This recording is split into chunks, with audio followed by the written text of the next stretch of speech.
today we are going to learn a very useful and important grammar point that you may use in your writing and speaking for daily conversation.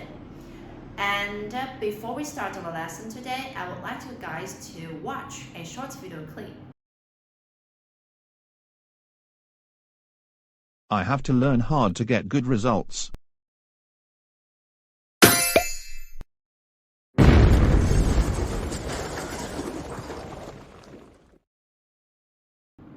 Okay, so after the video clip, I can say that Tom worked really hard, but he failed the exam.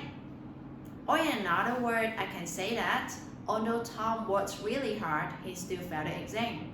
So in this case, we can say although and but. They means the same thing here. Now let's come to another example with another clip.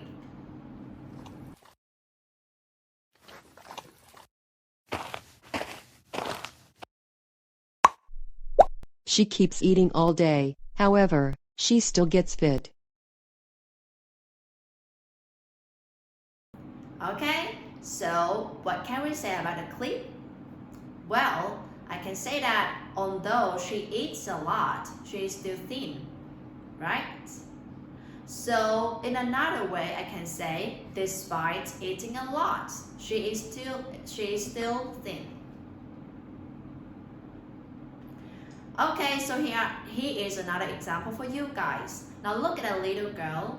I can say that although it was raining heavily, she still went to school on time. Or in spite of the heavy rain, she still went to school on time. Okay, so now I would like you guys to take a look again at the three examples using although here. So let's pay a little bit more attention to the part after although. Now can't you see that we have Tom, she, and it as a subject, while worked, eats, and was raining plays a role as a verb, the main verb here in the sentence, right? So after although, what should we use, guys?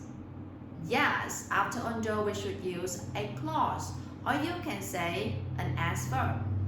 And after the comma is the main clause. Okay, so let's take a look at the two examples here again, despite and in spite of. So what should we use after despite and in spite of? Yes, we use a gerund or a verb in, and we use a noun phrase, right? The heavy rain. Rain here is a noun, and heavy is an adjective modified for the noun. So I can say that after despite and in spite of, we have a noun phrase, or a gerund. And after the comma is still the main clause.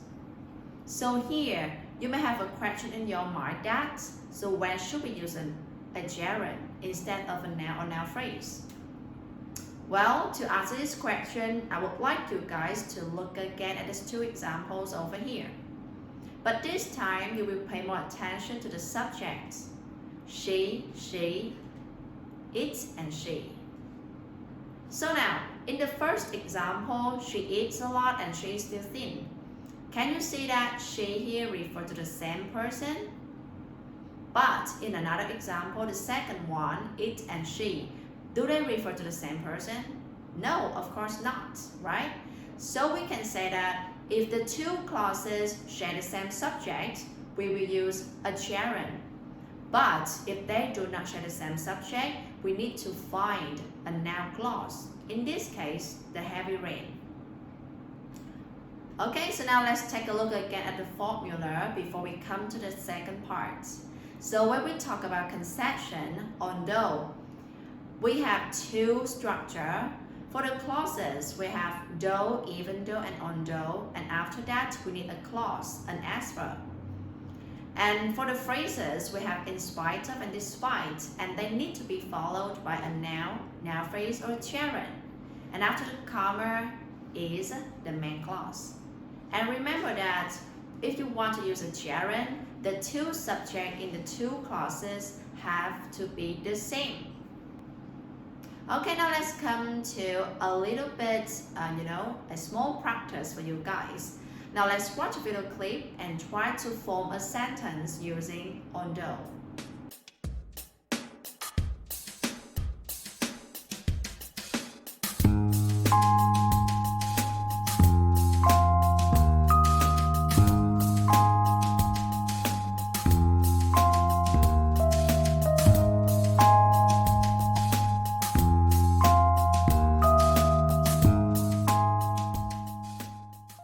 So have you got the answer? Yes, so this is my suggestion. Although he had breakfast already, he was still hungry. Okay, so now let's come to the second part with another clip.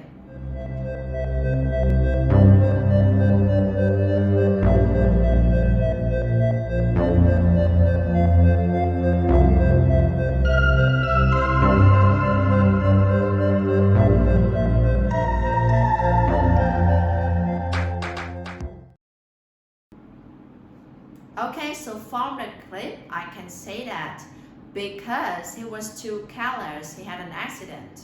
Or because of his carelessness, he had an accident. Or because of being too careless, he had an accident. Now, here is another example for you guys. Tom wanted to go to school because he had an important test. Or Tom wanted to go to school because of having or because of an important test. Okay, so now let's take a look again at the two examples over here. Because and because. So after because, what should we use? Yes, just like although, after because we need a clause, an adverb, right? And after the comma is the main clause. And what about because of? Now take a look at these examples. Yeah, so after because of we have a noun like carelessness or a gerund like being. And the same thing happened for the third example, having or just a noun phrase, an important test. So we can say that after because of and we have a noun phrase or a gerund, just like despite and in spite of. So now let's look at the formula again. So we have clauses of reason, because, since, as need to be followed by a clause, while, because of, and due to need to be followed by a noun phrase, gerund. And where should we use a gerund? You still remember? Yes, when they share the same subject, right? So now let's look at again the two structure that we learned for today's lesson. So the first structure is about concession. We have although, in spite of, and despite. In Vietnamese we call it mặc dù. So for although we have a clause, but for in spite of and despite we have a noun phrase, or a gerund. The second structure about the reason that we call in Vietnamese bởi vì, lý do. So for because we have a clause, and for because of we have a noun phrase, or a gerund. Okay guys, so here are some practices for you guys. Now let's come to the first question. The residents of the village are living a happy life. They lack modern facilities. So what should we use here? A, because of, B, although, C, therefore, and D, despite. Okay, now so in terms of meaning first, we have two opposite meaning here.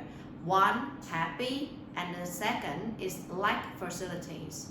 Means that you don't have enough appliances to support your life. So with these two opposite meaning, I suggest that we should use although to connect them. Because although means but, right? Now in terms of the structure, we have an SVO here, a clause here. So we should use although instead of despite. Because after despite, we have a noun or a gerund. And the same thing happens for because of it. Because after because of, we need a noun phrase, or the gerund too. And what about therefore? Therefore means yes, so It is used to indicate a result. Now let's come to the second example. This one is super easy. So you got the answer right? So now let's talk about the meaning first. I come here and want to talk to you. So we can say that I want to talk to you here is the reason why I come here. So when we talk about reason and we have a clause here, an SVO, I want to talk to you, we should use because to indicate a reason. Despite and although is like they have the same meaning here. And so that is used to talk about a purpose, to do something in order to get something.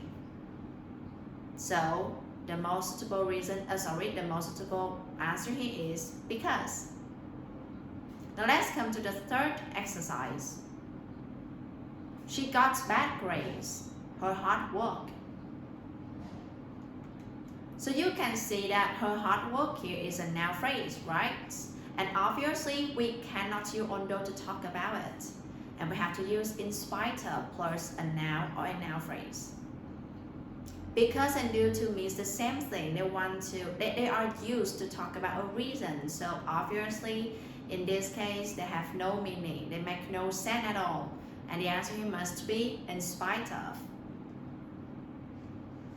Now let's come to the last one, which is also the most difficult, a little bit tricky. So I will give you some time to look at the question first.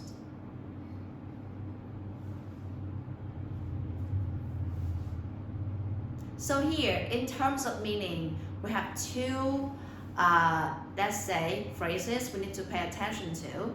The first one, happy ending. The second one, frightening situations. So here, obviously, we need to use although, right?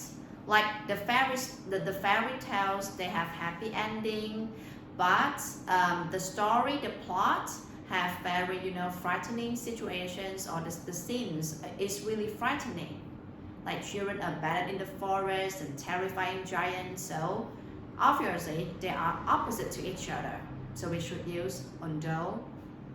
Why can't we use despite? Yeah, because despite needs a noun or a gerund after that, but in this case we have an SVO, a clause, so obviously although is the best answer. So that's it for today. Thanks for watching.